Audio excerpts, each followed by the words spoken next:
Bismillahirrahmanirrahim. Alhamdulillahi rabbil alamin. Wassalatu wassalamu ala asyrafil anbiya'i wal mursalin Sayyidina Muhammadin wa ala alihi wa sahbihi ajma'in, amma ba'd.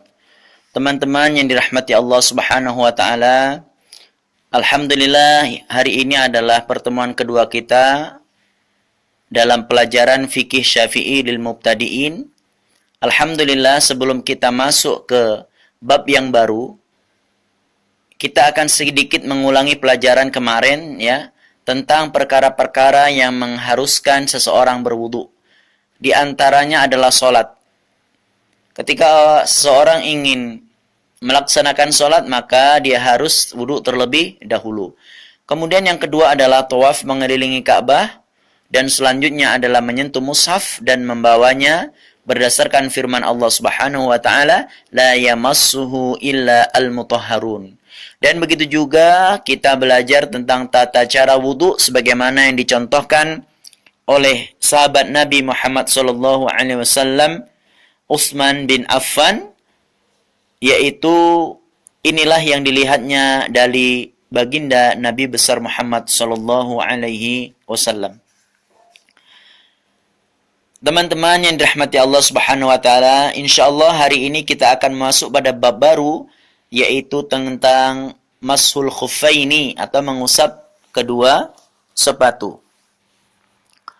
Mengusap sepatu adalah rukhsah, yaitu keringanan. Ya, rukhsah dalam bahasa Arab. Kemudian kalau kita artikan ke bahasa kita adalah keringanan. Rasulullah SAW dan para sahabat mengerjakan hal tersebut.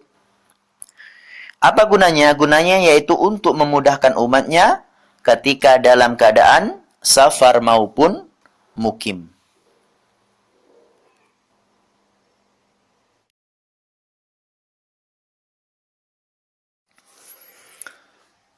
Baiklah teman-teman yang dirahmati Allah Subhanahu wa taala, sekarang kita akan masuk tata cara mengusap sepatu. Caranya yaitu kedua telapak tangan yang sudah basah diusapkan ke bagian punggung sepatu. Dimulai dari bagian ujung jari sepatu, kemudian ditarik ke belakang hingga sampai mata kaki. Disunahkan juga dalam mengusap sepatu, hendaknya bagian punggung, bawah, tumit, dan pinggirannya ikut diusap juga. Nah, jadi bagian punggung sepatu, kemudian bagian bawah, kemudian bagian tumit dan pinggiran sepatu itu juga ikut diusap. Ini adalah sunnahnya. Caranya bagaimana? Caranya sebagai berikut. Telapak tangan kiri diletakkan di bagian bawah tumit sepatu, kemudian sementara telapak tangan kanan diletakkan di atas bagian jari-jari sepatu. Kemudian tangan kanan ditarik ke arah belakang sampai mata kaki, sedangkan tangan kiri ditarik ke arah ujung jari sepatu sambil merenggangkan jari-jarinya. Ini adalah cara yang diajarkan oleh Rasulullah Shallallahu Alaihi Wasallam. Teman-temanku yang dirahmati Allah Subhanahu wa taala, sekarang kita akan memasuki pembahasan selanjutnya adalah syarat-syarat mengusap sepatu. Nah, jadi kita perlu ketahui apa sih syarat-syarat mengusap sepatu. Yang pertama adalah ketika memakai sepatu harus dalam keadaan suci dari hadas. Ini adalah pertama. Ketika kita memakai sepatu, maka kita harus dalam keadaan suci dari hadas. Ya. Kemudian yang kedua adalah sepatunya suci dari najis. Maka tidak sah hukumnya mengusap sepatu yang terkena najis. Yaitu syarat kedua adalah sepatu yang kita pakai, yang kita kenakan harus benar-benar suci dari najis. Apabila sepatu tersebut kena najis, maka tidak sah hukumnya mengusap sepatu tersebut. Kemudian yang ketiga adalah sepatu harus menutup mata kaki. Jika dilihat dari arah bagian bawah dan samping, bukan dilihat dari atasnya. Maka, jika seandainya punggung kakinya kelihatan dari atas karena sepatunya terlalu besar, maka ini tidak mengapa. Ya, kita ulangi sekali lagi, yaitu syarat yang ketiga adalah sepatu harus menutupi mata kaki. Jika dilihat dari arah bagian bawah dan samping, bukan dilihat dari atasnya. Maka, jika seandainya punggung kakinya kelihatan dari atas karena sepatunya terlalu besar, maka ini tidak bermasalah. Kemudian syarat yang keempat, teman-teman yang dirahmati Allah Subhanahu wa taala, yaitu sepatu tidak tembus air, ya. Jikalau sepatu yang dikenakan itu tembus air, maka ini tidak sah. Kemudian yang selanjutnya adalah sepatu harus kuat, ya. Sepatu yang kita pakai itu harus kuat. Di mana sepatu tersebut mampu digunakan untuk jalan dan mondar-mandir.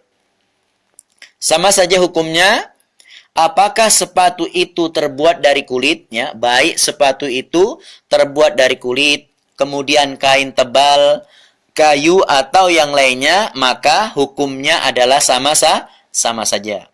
Batasannya mondar-mandir di sini adalah waktu yang ditempuh oleh seorang musafir itu untuk perjalanan berangkat dan pulang, ya.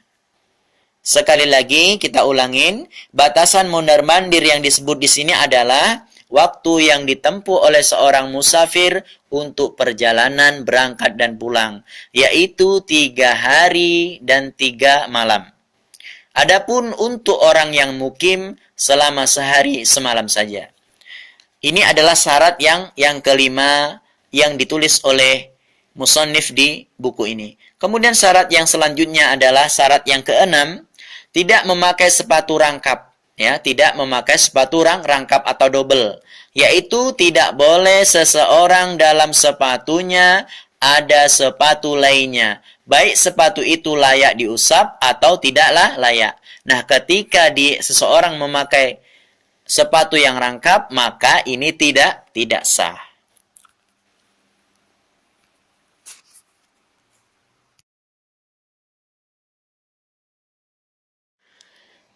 Teman-teman yang dirahmati Allah Subhanahu wa taala, alhamdulillah kita tadi sudah bahas tentang syarat-syarat mengusap sepatu. Kemudian kita akan masuk pembahasan selanjutnya, yaitu durasi waktu mengusap sepatu, ya.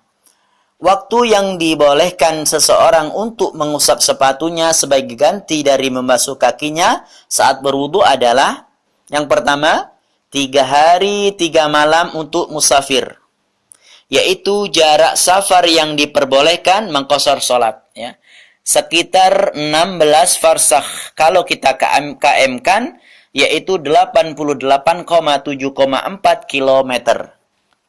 Kemudian yang kedua adalah sehari semalam untuk yang mukim. Jadi bagi yang mukim itu adalah durasi waktu mengusap sepatu yaitu 1 hari 1 malam. Kemudian bagi orang yang safar atau bermusafir itu adalah 3 hari 3 malam. Sehari semalam ini berdasarkan hadis yang diriwayatkan oleh Shuraih, dia berkata, aku mendatangi Aisyah untuk menanyakan perihal membasuh sepatu. Kemudian Aisyah berkata, bertanyalah kepada Ali bin Abi Thalib. Dia lebih mengetahui tentang hal ini daripada aku, karena dia sering menemani safarnya Rasulullah Shallallahu Alaihi Wasallam. Kemudian aku pun bertanya kepada Ali, lalu ia menjawab, Rasulullah Shallallahu Alaihi Wasallam membatasi 3 hari 3 malam untuk musafir dan sehari semalam untuk orang mukim. Teman-teman yang dirahmati Allah Subhanahu wa taala, inilah durasi waktu untuk mengusap sepatu, yaitu bagi seorang musafir 3 hari 3 malam dan untuk orang yang mukim sehari semalam.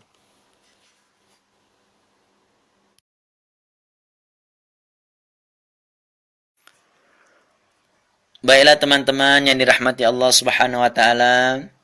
Kemudian kita akan masuk ke pembahasan selanjutnya, yaitu kapan memulai hitungan waktu mengusap sepatu.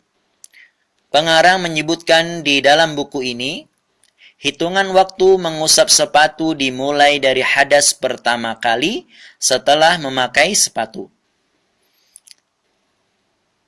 Kemudian sang penulis memberikan contoh, jika seseorang berwudu pada waktu subuh, kemudian memakai sepatunya, lalu dia berhadas saat matahari terbit, maka hitungan waktunya dimulai sejak terbitnya matahari, bukan dimulai dari memakai sepatu.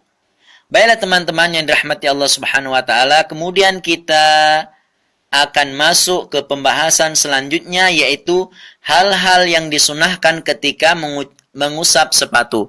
Sebenarnya ini sudah kita sebutkan di awal pembahasan tadi, ya kan, yaitu sunnah-sunnah ketika mengusap sepatu. Tapi tidak mengapa kita ulang supaya lebih kita pahami dengan baik. Hal-hal yang disunahkan ketika mengusap sepatu. Yang pertama adalah mengusap bagian bawah sepatu, yaitu bagian yang terkena tanah. Jadi ketika sepatu kita terkena tanah atau terkena apa, maka kita disunahkan untuk mengusap bagian bawah sepatu tersebut, ya, supaya bersih. Kemudian yang kedua adalah hal-hal yang disunahkan ketika mengusap sepatu, yaitu mengusap tumit dan bagian belakang sepatu. Ini adalah sunnahnya ketika kita mengusap sepatu, yaitu masul khuffaini. Kemudian yang ketiga, mengusap bagian tepi sepatu. Jadi tepi sepatu kita ini kita usap. Nah, ini adalah sunnah, ya, di dalam ketika kita mengusap khuf, yaitu. Kemudian yang terakhir adalah tidak mengusap sepatu secara menyeluruh, tetapi sebagian saja. Nah, ini adalah hal-hal yang disunahkan ketika mengusap sepatu. Yang keempat adalah tidak mengusap sepatu secara menyeluruh. Jadi kita tidak mengusap sepatu kita yang kita kenakan itu secara menyeluruh, ya, tetapi cukup sebagiannya saja.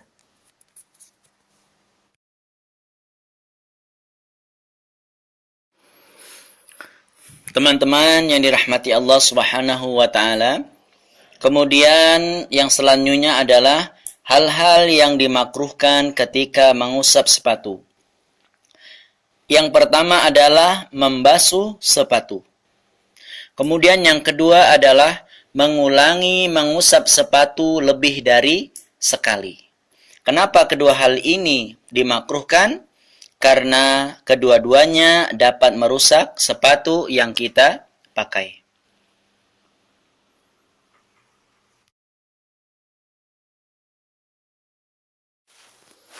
Baiklah teman-teman, sekarang kita masuk kepada pembahasan yang selanjutnya adalah hal-hal yang membatalkan dalam mengusap sepatu. Yang pertama adalah apa yang ada dalam sepatu kelihatan, seperti terlihatnya kaki kita ataupun kaos kaki. Mungkin disebabkan robeknya sepatu atau hal lainnya yang itu menyebabkan apa yang ada di dalam sepatu kelihatan. Kemudian yang kedua adalah habisnya durasi waktu yang telah ditentukan. Bagi seorang yang mukim, waktunya adalah sehari semalam. Dan bagi seorang yang dalam perjalanan atau safar, yaitu 3 hari 3 malam. Ini adalah yang dapat membatalkan mengusap sepatu. Kemudian yang ketiga, teman-teman sekalian, mendapatkan perkara yang mewajibkan mandi, misalnya junub, kemudian haid, atau nifas, atau melahirkan. Ketika hal-hal ini kita dapatkan, maka hal tersebut dapat membatalkan mengusap sepatu. Kemudian yang terakhir, dari hal-hal yang membatalkan dalam mengusap sepatu adalah sepatu sudah tidak memungkinkan untuk diusap lagi. Yaitu sepatu yang kita kenakan itu sudah tidak memungkinkan untuk diusap lagi. Ya, disebabkan oleh sobek atau sepatunya sudah rusak. Maka hal tersebut dapat membatalkan mengusap sepatu. Teman-teman yang dirahmati Allah Subhanahu wa taala, sebenarnya pembahasan kita hari ini tidak terlalu sulit ya. Kalau kita baca sendiri pun ini juga dapat kita pahami dengan baik insyaallah. Semoga apa yang kita pelajari dapat bermanfaat ya bagi kita sendiri dan orang-orang di sekeliling kita. Semoga ini menjadi wawasan kita semuanya